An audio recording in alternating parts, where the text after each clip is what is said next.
Is now the lovely and our visitor.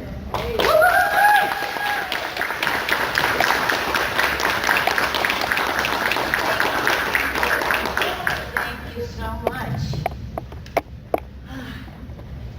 How's Comic-Con been treating you?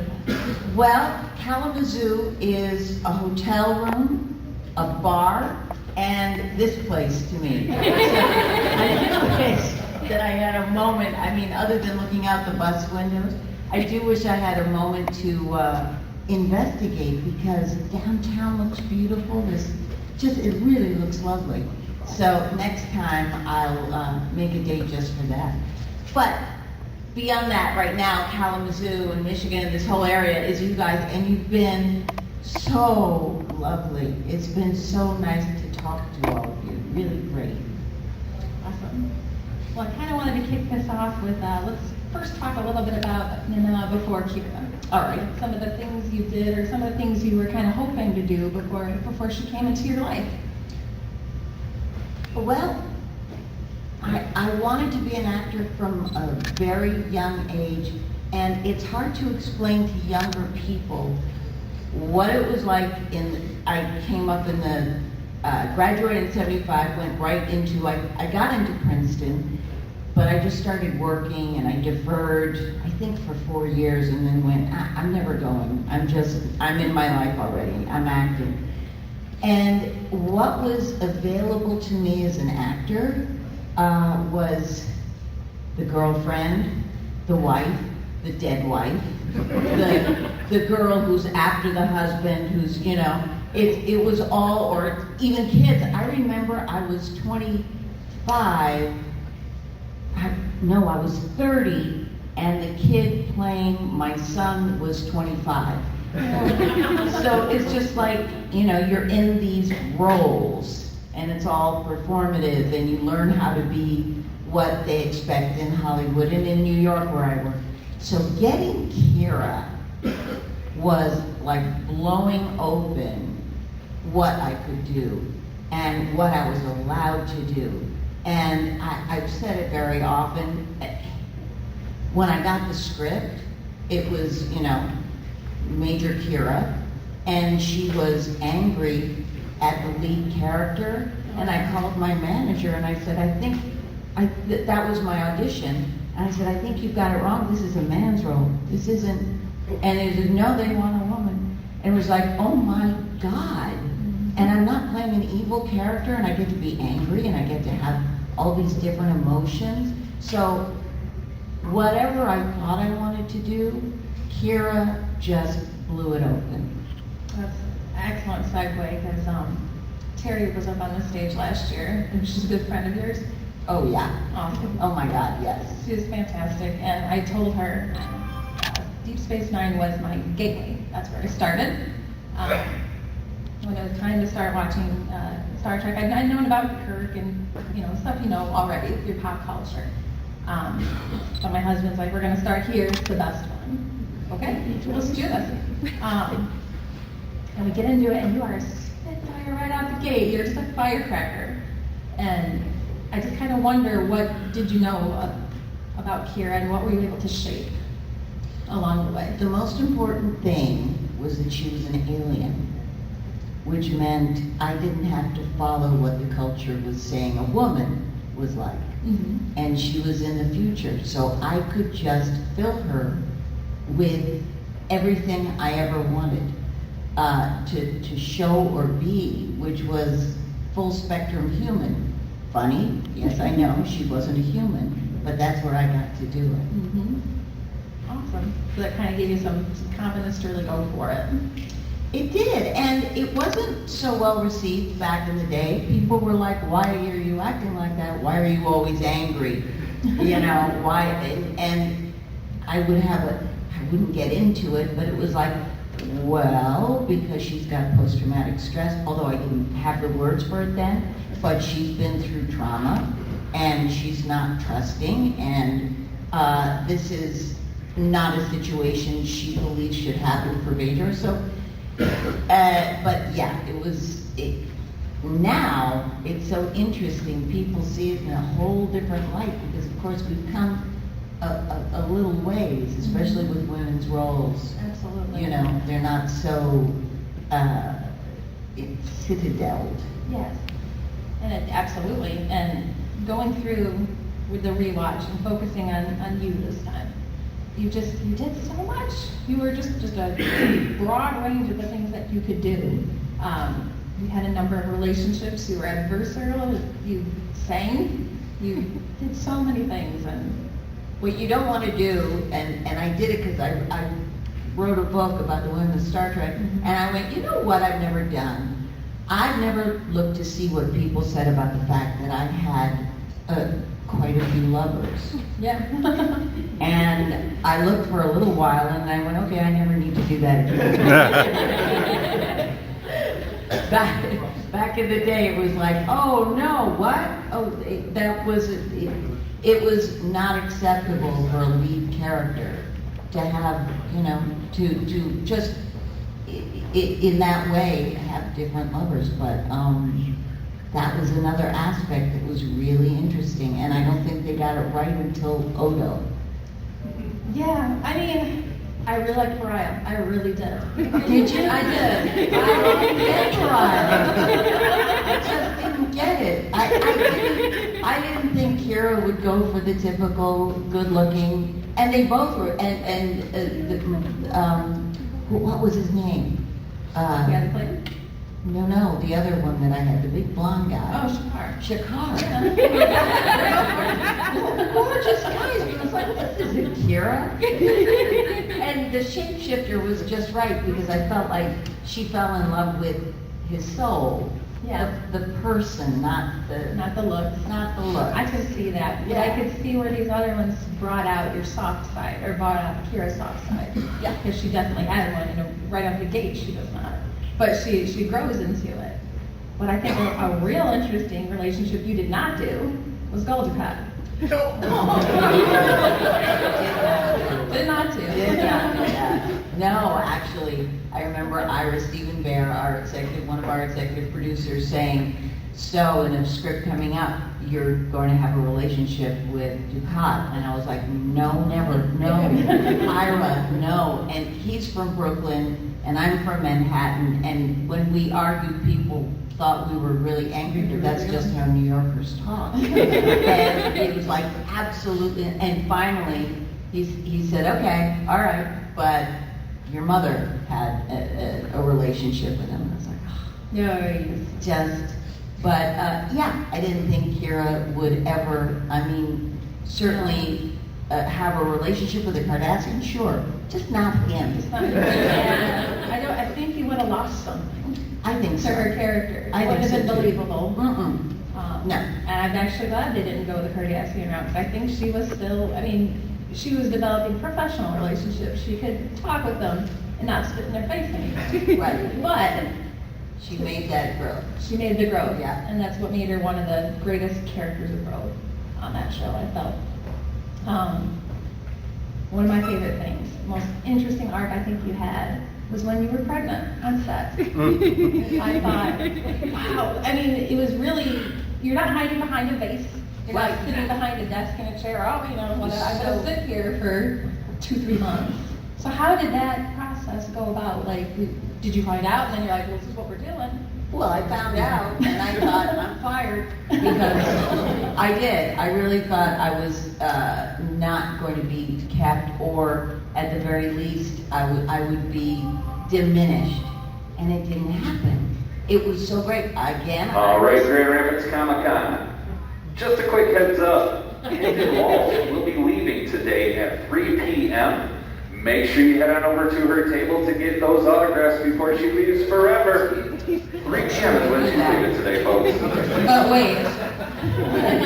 not right now. Right now. Ira's wife, Laura, who is a physicist and a ballerina, which is the weirdest combination, but she's both. She was the one who said, shuttlecraft accident, and then she doesn't have to hide as the reason for my pregnancy.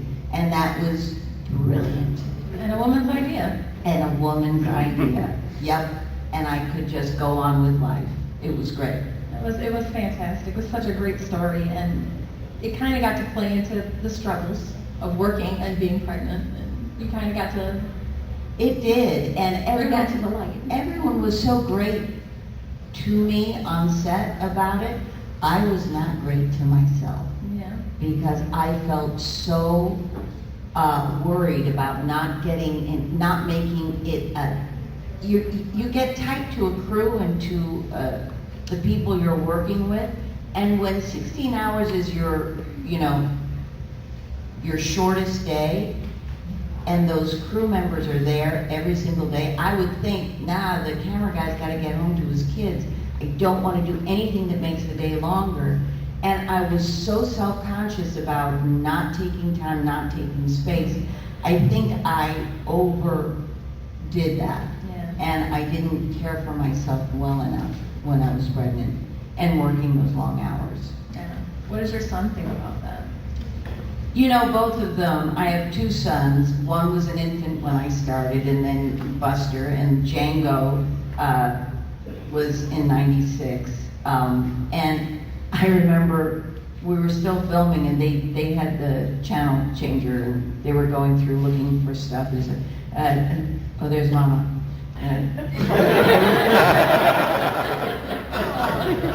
They had no interest because they would be on the set all the time, so they'd see it, there. Yeah. And I know when Alexander Siddig joined Game of Thrones, I was watching Game of Thrones all the time, and then when he was on, it's like, oh, now it's ruined. You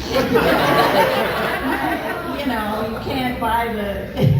So, I know how they felt. Yeah, it's like some of the magic probably. Yeah.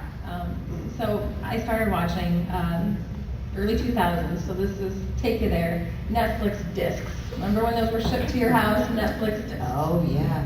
Yep. And I watched the documentary What We Left Behind, and I was floored by some of the things they were saying. Like, the series was not liked at all at first. It's not Star Trek and this and that. I'm like, am I missing something? Like, I felt like your show was it fit in the 90s quirk kind of thing. Like, I'm a big Twin Peaks fan, so it got a little weird, it got a little supernatural, and it fits with X-Files. I'm like, what? I feel like you either wrote this to another fan, or they don't get it. Well, every single show, and I've interviewed a lot of people at this point, and every single show, there's someone who says, this is not my Star Trek. Now they've jumped the shark. This is not Star Trek. So they said that for Next Generation. They said it for our show. But our show was different. And we weren't, first of all, we were serialized, which makes it really different. If you miss a show, you're kind of going, well, what just happened? What I missed? And we made the journey, it was more relational and more personal growth kind of journey, this kind of journey, as opposed to the journey outwards. And if you were just looking for, a less complicated thought, it may have been overwhelming for people. Although people seem to accept it much better now, and it's also great for streaming. Yes. Because you can watch these arcs happen. So Netflix was great for that, especially during the pandemic. I remember looking on X, formerly known as Twitter, and seeing someone post, DS9 is trending. Why? And it was because it was like a perfect show to go, okay, I never watched that back in the day. Let's see what this is about, and people loved it. Yeah, absolutely. So when the show wrapped and you're done, you're not doing your everyday, who was like the first person you missed that you're like, I don't get to see this person now? No one. I got to see all of them. I kept up with all of them. We had Sunday dinners that, people came to. I still had lunch with Michael Dorn all the time. Terry Farrell, before she moved, we did walks every week in the hills. Yeah. Alexander Siddig, luckily we co-parent, so that's a wonderful experience. Avery's the only one no one sees. Haven't heard from him, he disappeared. And of course, Renee and Aaron are deeply missed. Absolutely. Deeply missed. I knew for a couple of years about Renee, but Aaron was a complete shock. Just a shock.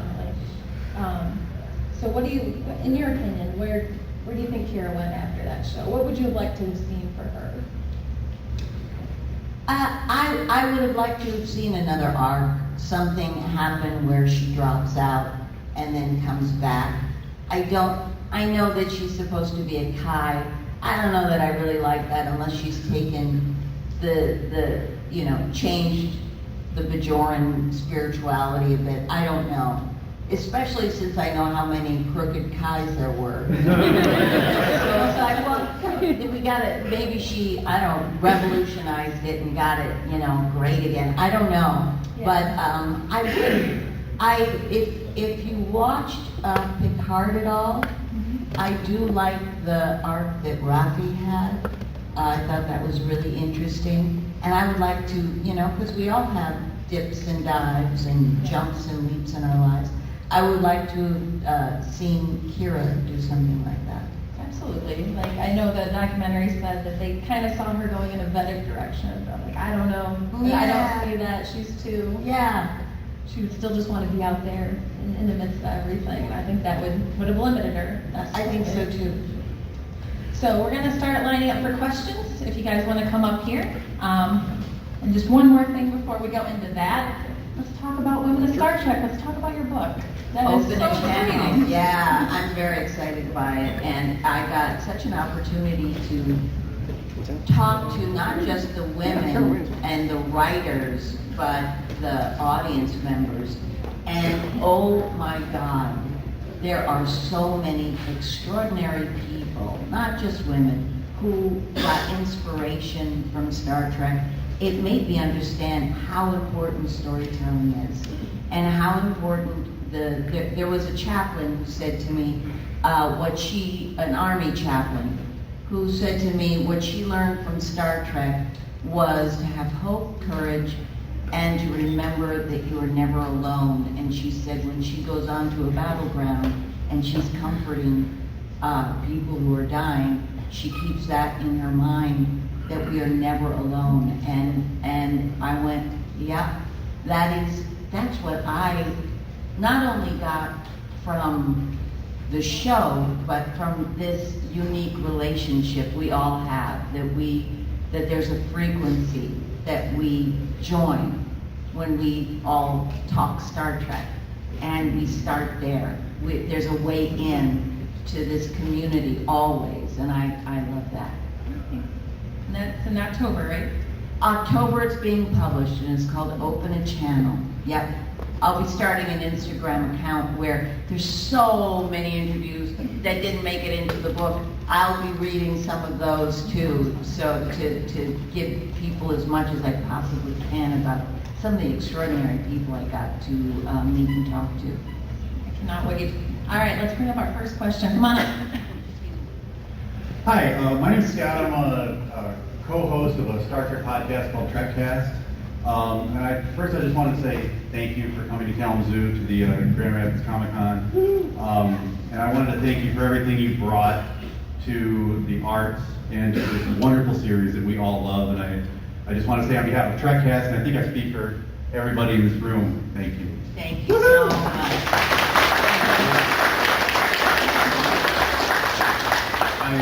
I was here last year when Jeffrey Combs and Terry Farrell were here, and I'm going to ask you the same question I asked them, because your name came up when I asked them this question, and you just mentioned something about getting together for dinner, and I was wondering about getting together for dinner, who was the best cook? When I asked Terry Farrell this question, your name came up. So sweet. Well, John Delancey and his wife are coming next weekend for dinner, and I think that I don't know if I'd give him the edge. We're right there together. John is a wonderful cook, really wonderful, as is his wife. So that's really, I'm gonna be teaching his wife how to make these meringue mushrooms.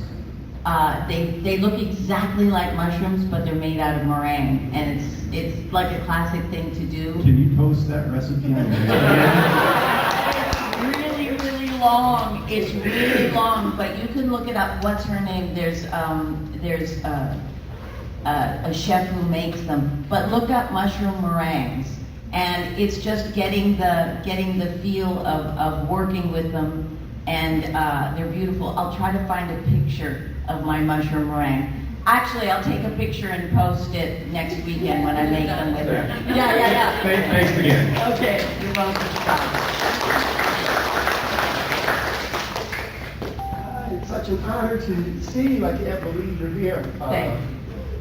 I mean, you must have been the toughest female character in all time. I mean, you got stabbed by a Klingon and you didn't even, I mean, it was just like it's a flesh wound. Did you notice that? That was an important moment for me. That was really important because I wanted to make it realistic, and sometimes in a fight the adrenaline is going so you don't feel it. Right. So you just keep going. It might drop you because they hit a nerve, but otherwise you just keep going. Yeah. So I love that you noticed I that. always think about that, and then you see Dax and Morph, they would have these, they would spar in the holiday. And I said, and I saw you beat up Damar, and I'm like, do you think that you could have taken Morph?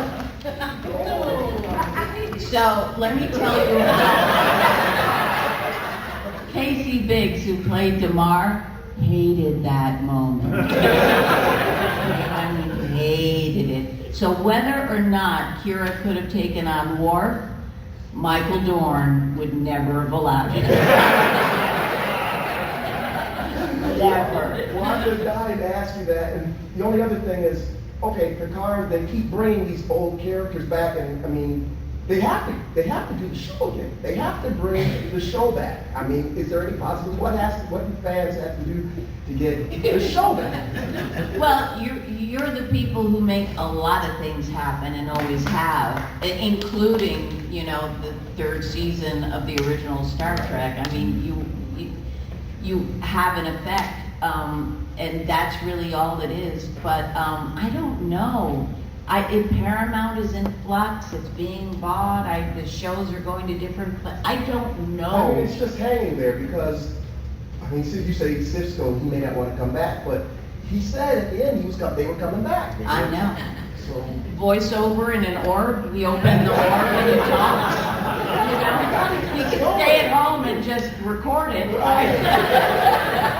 again, it's such an honor. I can't believe I'm so happy to have met you. Thank you so much. I appreciate it. I'd love to see Chirac head as well. I would love to see that.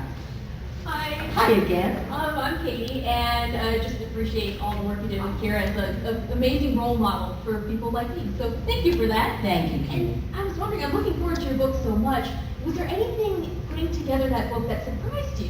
That you might not have thought of when you were coming together and getting all these interviews and everything?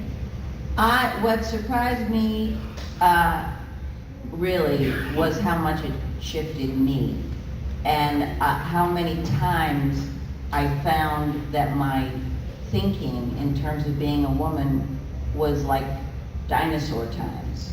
I didn't notice how much in a box I was put and how well I stayed there for most of my life. Now, Kira, I did come out and do it. That felt like a safe place to do it.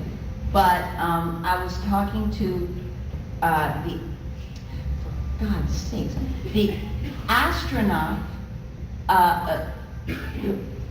fighter pilot, engineer, mother of 2 children under 5 at the time, Samantha Cristoforetti, and she came to my home to be interviewed. And she was just going up to be in the space station, which she ended up commanding. And I asked her, makes me cringe now, I said, wait, so you're going up for months. Who's taking care of your children? And she looked at me and went, my husband. They're his children. And it was like, because I'm so used to the children, the tone of the house, the food, the this, of having that be my realm and my job, as well as my job, that it didn't even cross my mind, well, yeah. And from then I went to my husband and I said, Matthew, wait. Now, when I'm in the kitchen, I'm not going to ask you to help me in the kitchen. we're doing 20 minutes in the kitchen together. Because helping means it's my job and you're deigning to be in there with me. And he went, yeah, I got it, that makes total sense. And that's how we do it now. So there were little tiny shifts, that's actually a huge shift for me. But those shifts surprised me. The effect of what a lot of women know, if you see it, you can be it, how often that came up. The fact that they saw a woman allowed to get angry and she didn't get fired, that they saw women being engineers, that they saw a woman having command of a ship, gave them license to dream big. And I heard it over and over and over again. And just a woman's thought about herself being interrupted for a moment, going, wait a minute, doesn't have to be like that. But anytime a woman's thought is interrupted, so is a man's. And he goes, wait a minute, doesn't have to be like this for me either. I don't have to play a role. I can be who I am. And bring everything I'm actually good at. Thank you so much. Thanks, Katie.